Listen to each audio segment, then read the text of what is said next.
We've all seen the huge increase in food prices as inflation is still hovering well above 6%. Now, some food items, however, have seen an increase of 10 to 20% this past year, including many of the vegetables that we enjoy. Now, some of the rising food prices can be attributed to the increased costs truckers are facing, an important industry which delivers our food to us. To discuss this in more detail is Al Nelson. He's a dispatcher who works at CJD Trucking, and he joins us here in Lethbridge. Al, what kind of How you doing? inflationary pressures have you seen in the trucking industry so far?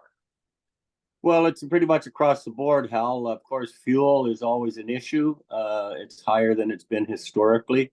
Our labor costs are much higher. Parts, equipment is just gone crazy with all the electronics that are in the newer equipment. The maintenance costs also have increased. So across the board, insurance costs are through the roof.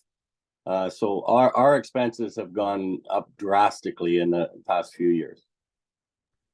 Have any of the government handouts really helped the trucking industry at all? Well, it helps within Alberta. Of course, we have the we're not paying provincial tax at the present time. As an interprovincial carrier that we travel in multiple provinces and the United States, that doesn't impact us. It impacts our local stuff, of course, and helps us out somewhat. But traveling into other provinces, we do need to pay the fuel tax in those provinces, even if we don't purchase fuel there. Now, we've also heard that there's kind of a shortage of truckers across many parts of Canada.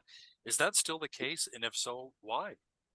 That's been for several years. It seems the entry level is much tougher now, as the insurance doesn't want to insure a new driver that we're going to train from scratch. They just don't allow it for smaller companies. Some of the larger companies are able to because they have 1,000 drivers, so they can bring in 50 new drivers and train them and blend it into their insurance. Our insurance basically won't allow us to hire anybody unless they have about 3 years experience. Thanks so much for your time, Al. That was Al Nelson with CJD Trucking here in Lethbridge.